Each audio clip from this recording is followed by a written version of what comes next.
আগামীকাল অভিষেক বন্দ্যোপাধ্যায়ের ভার্চুয়াল বৈঠক। শনিবার বিকেল 4টে ভার্চুয়াল বৈঠক করবেন অভিষেক। কাউন্টিং এজেন্টদের নিয়ে বৈঠক করবেন অভিষেক। বৈঠকে থাকবেন প্রার্থীরাও। আগামীকাল অভিষেক বন্দ্যোপাধ্যায়ের ভার্চুয়াল বৈঠক। বিশেষ প্রতিনিধি দেবজ্যোতি ঘোষ রয়েছেন ফোন লাইনে। দেবজ্যোতি, এই বৈঠকে কি কি বিষয় মূলত আলোচনা হবে, কি জানা যাচ্ছে বৈঠক নিয়ে? দেখো, গতকাল থেকে একটা স্ট্রং সংঘাত শুরু হয়েছে। অর্থাৎ স্ট্রং রুমের নিরাপত্তা নিয়ে তৃণমূল কংগ্রেসের পক্ষ থেকে মমতা বন্দ্যোপাধ্যায় প্রশ্ন তুলেছিলেন গতকাল বিকেল 5টার সময় সমাজ মাধ্যমে। তারপরেই যে ছবি দেখা যায়, উত্তর কলকাতার যে স্ট্রং রুম রয়েছে নেতাজি ইন্ডোর স্টেডিয়াম এবং সেখানে বেশ কয়েকজনকে স্ট্রং রুমের ভেতরে দেখতে পাওয়া যায়। সিসিটিভির 17 নম্বর ক্যামেরায় সেই ছবি ধরা পড়ে। তারপরে তৃণমূল কংগ্রেসের পক্ষ থেকে কুণাল ঘোষ এবং শশী পাঁজা তারা বিক্ষোভ দেখাতে শুরু করেন, তারা অবস্থানে বসেন।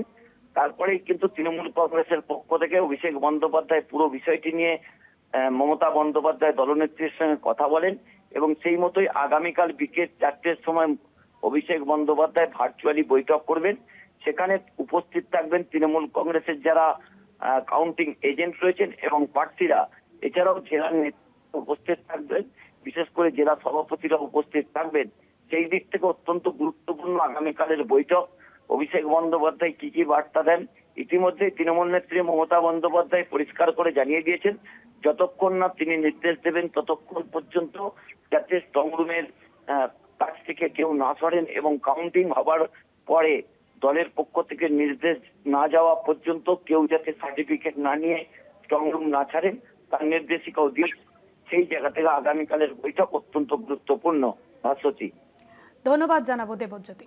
দেবজ্যোতি ঘোষ ছিলেন বিশেষ প্রতিনিধি ফোন লাইনে। শনিবার বিকেল 4টে অর্থাৎ আগামীকাল বিকেল 4টে ভার্চুয়াল বৈঠক করবেন অভিষেক বন্দ্যোপাধ্যায়। কাউন্টিং এজেন্টদের নিয়ে বৈঠক করবেন অভিষেক বন্দ্যোপাধ্যায়।